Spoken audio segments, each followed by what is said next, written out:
Today we take you to a tiny village situated in the east of Jiangsu Province, China. This village is deemed to be the most prosperous among all, so much so that if your income is under $400,000, you are considered poor.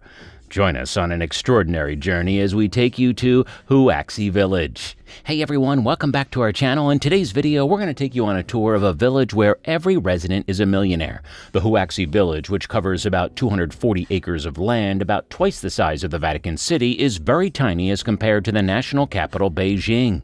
Where Beijing is bustling with a population of over 21,335,000, Huaxi stands at a humble 350,000. Back in the 1950s, this village was primarily into rural farming with just 600 residents. But thanks to Wu Renbei, the former secretary of Huaxi Village Communist Party, the village was transformed into what you can see today. Renbei set up 12 corporations in the village ranging from textiles to steel. He even managed to put Huaxi on China's stock exchange back in 1998. In short, one can say that he revolutionized and changed the course of the village forever. In March 2021, the village bid adieu to its hero with a 20-vehicle funeral procession and a helicopter flypast. The man's legacy continues to live on thanks to his fourth son, Wu Xian, who has vowed to keep up with the growth of the village. Today, there are roughly 2,000 registered residents in the city who enjoys privileges like living in villas, owning luxury cars, receiving universal health care and education, as well as free cooking oil. It is widely believed that these privileged residents have at least $250,000 in their bank account. While the inhabitants may be rich, it's not all about fun and play at the Huaxi Village. The village was in fact designed for a work-and-go-home routine. Roughly a third of the village's income comes from the iron and steel industry. Huaxi imports raw materials from India and Brazil and exports its products to more than 40 countries. The textile factories employ women who are known to work tirelessly at the sewing machines all day, all week. This work culture of the village is picking up slowly and influencing the other surrounding villages too. Today, more than 80 factories have been registered in Huaxi alone. Here, everyone works 7 days a week with no weekends for the greater food of the village, mainly in the city's industrial factories. This meant absolutely no hangout spots. In other words, no bars, no clubs, no internet cafes, and no karaoke lounges. The village is instead governed by strict social guidelines, like, say, for example, gambling and drugs are strictly forbidden. There are a lot of stories surrounding the prosperity of the village.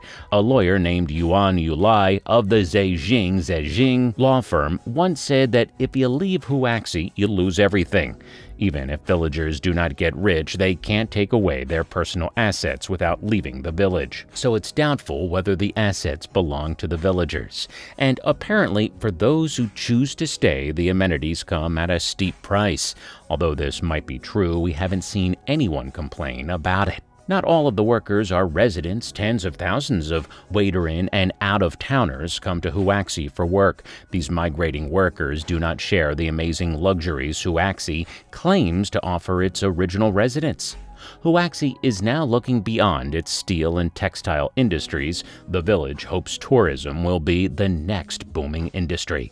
An estimated 2 million tourists visit this tiny Chinese village each year to experience the model socialist village for themselves.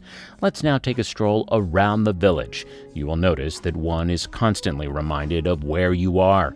The theme of Huaxi is hard to escape since the village song is broadcast everywhere, either over megaphones or loudspeakers. The skies above Huaxi are the skies of the Communist Party. The land of Huaxi is the land of socialism. One cannot miss the rows and rows of European-styled model homes and villas that look identical, make up for the residential area of the spirited working population. This is not the only unique feature of the village.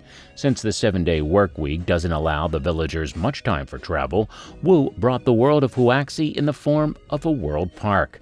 The park is filled with iconic monuments from all over the world, like the Forbidden City of Beijing, the Great Wall of China, and even European landmarks like the Arc de Triomphe. This park does make for the perfect outing while at Huaxi. And then there's Huaxi's latest attraction, the new 1,076-foot high skyscraper that is now the 15th tallest building in China. The 74-story Huaxi International Hotel cost the village $470 million to build and was created to celebrate the 50th anniversary of the village. Inside, the hotel is luxurious with gold details, marble columns, and magnificent city views. It even claims to have a solid gold bull that weighs a ton, seated in the 60th floor of the viewing room. The viewing room at the top of the hotel is just one more way Huaxi is trying to amp up tourism. This skyscraper will give us the edge, Wu told The Telegraph in 2011.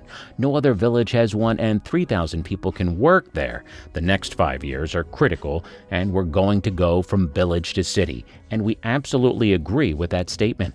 Of course, not all areas of the village are upscale. Outside of the fancy villas and apartment buildings, there is a run-down public park, a few rows of shops, and a market.